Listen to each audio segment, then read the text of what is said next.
Selamat malam, Ibu Bapak Saudara-saudara yang terkasih di dalam Kristus. Hanya karena kasih karunia dan kasih setia Allah saja, kita masih bisa dipertemukan, dipersekutukan dalam syafaat malam pada malam hari ini.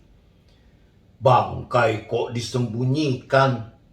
Demikian judul cerita singkat yang mengantar renungan kita pada malam hari ini. Di sebuah kota kecil di Timur Tengah kuno, ada seorang hakim yang terkenal karena kebijaksanaannya. Suatu hari, seorang pemilik toko datang melapor, menemui dia, mengatakan kalau barang-barang di tokonya dicuri, tapi ia tidak punya petunjuk tentang siapa yang mencurinya. Apa yang dilakukan oleh hakim itu? Sang hakim memerintahkan agar diumumkan bahwa besok tengah hari di alun-alun akan dilaksanakan hukuman terhadap kaki tangan si pencuri dan penduduk diminta berkumpul untuk menyaksikannya. Keesokan harinya, sang hakim memerintahkan agar daun pintu toko itu dilepas dari engselnya dan dibawa ke tengah lapangan di alun-alun. Menjelang tengah hari, penduduk kota kecil itu telah berkumpul di alun-alun. Mereka sangat heran melihat bahwa yang ada di tengah lapangan itu adalah daun pintu. Tepat tengah hari, sang hakim yang duduk di atas panggung berkata, "Daun pintu ini adalah kaki tangan si pencuri. Dia seharusnya menahan si pencuri untuk memasuki toko. Namun dia bekerja sama dengan pencuri itu sehingga pencuri itu bisa masuk ke dalam toko dan mencuri. Oleh karena itu, daun pintu ini harus dihukum cambuk 50 kali, supaya ia mengaku siapa pencuri yang bekerja sama dengan dia."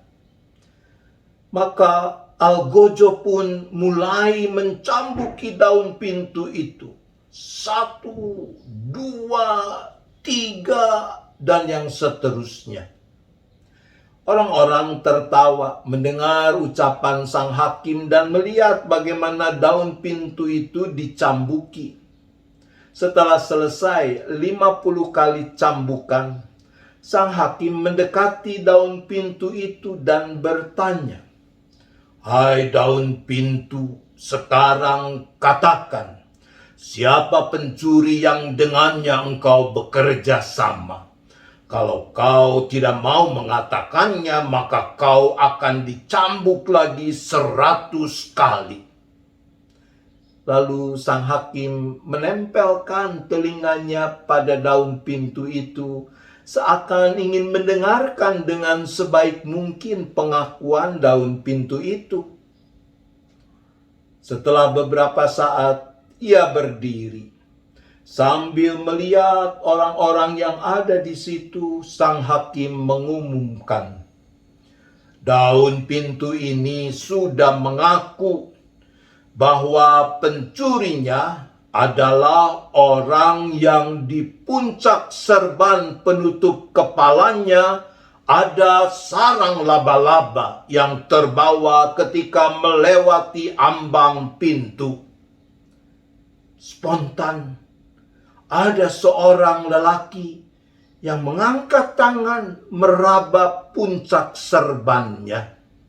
Segera orang itu ditangkap, dan ketika rumahnya diperiksa, ternyata benar di dalam rumah itu ditemukan barang-barang curiannya.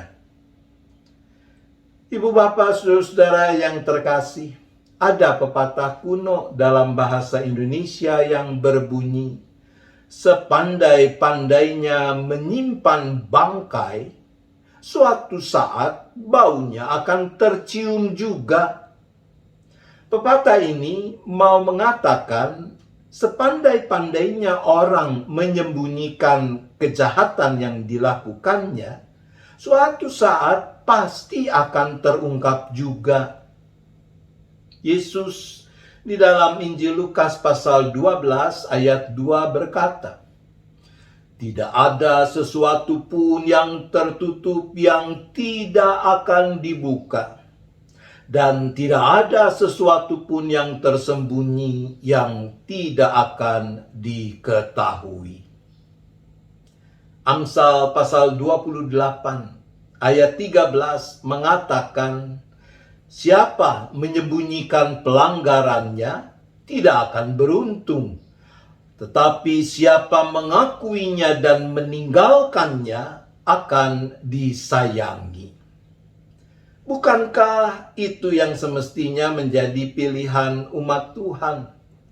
Ketika ada pelanggaran yang dilakukan, akuilah pelanggaran itu dan tinggalkan. Kata azab yang diterjemahkan dengan meninggalkan juga berarti memisahkan diri, tapi juga punya makna memperbaiki, memulihkan. Mari kita akui pelanggaran kita, meninggalkannya, agar kita beroleh pengampunan dan kasih sayang Tuhan. Tuhan menolong kita. Amin. Mari Ibu Bapak Saudara-saudara kita bersyafaat. Bapa di sorga, ketika kami memperhadapkan diri pada kebenaran-Mu seperti yang baru saja kami renungkan, maka kami mohon pengampunan kalau di sana-sini kami masih suka menyembunyikan pelanggaran, kesalahan, baik terhadap sesama maupun kepada Tuhan. Tuhan, kasihanilah kami.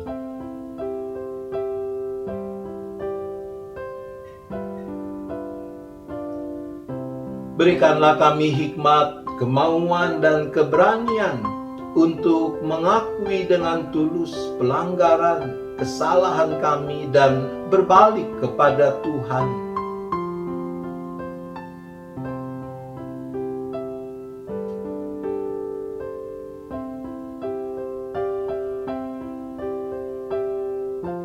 Ya Bapa, saat ini kami juga kembali berdoa untuk keluarga almarhum Pendeta Emeritus Stephen Sulaiman yang siang tadi telah dimakamkan.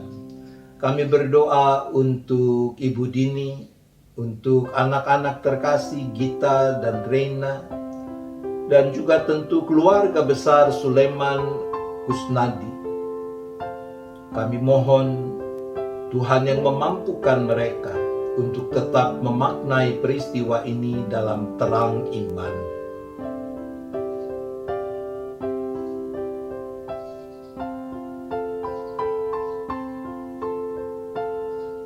Kembali kami juga berdoa untuk keluarga-keluarga, anggota dan simpatisan, mereka yang masih menghadapi rupa-rupa pergumulan di dalam keseharian mereka, baik persoalan sakit penyakit, entah yang dialami sendiri ataupun anggota keluarga, beban karena sumber penghidupan, mata pencaharian, pekerjaan, usaha. Mungkin juga ada keluarga-keluarga yang sedang ada dalam situasi relasi yang kurang harmonis antar anggota keluarga yang satu dengan yang lain, dikarenakan berbagai hal, perbedaan-perbedaan yang ada. Mungkin ada anak-anak, remaja dan kaum muda yang sedang bergumul dengan masalah studi mereka.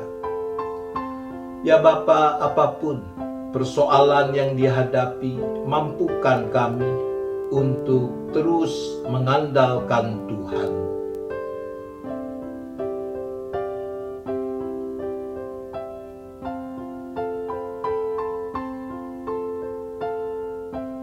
Kami juga memohon penyertaan-Mu bagi rencana kegiatan-kegiatan gereja ke depan untuk penyelenggaraan sakramen baptisan Kudus Anak, persiapan Natal, persiapan kebaktian campuran online dan onsite secara terbatas.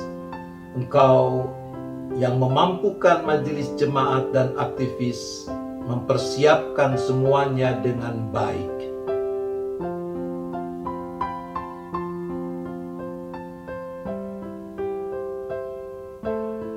Kami juga berdoa bagi sekolah-sekolah termasuk yang ada di lingkungan BPK Penabur dengan rencana dan mulai dipraktikannya pembelajaran campuran online dan onsite terbatas.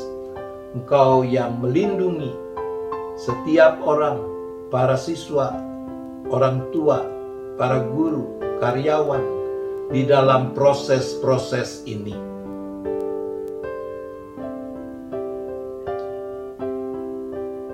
Kami juga tetap berdoa ya Bapa bagi upaya pemerintah, tentu dengan dukungan semua pihak untuk terus melakukan tindakan yang tepat dalam merespons pandemi yang masih terjadi.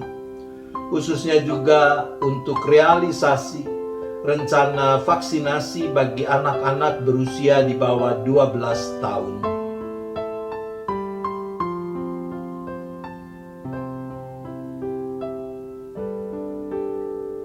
Ya Bapa, hari telah makin larut, sebentar kami akan beristirahat.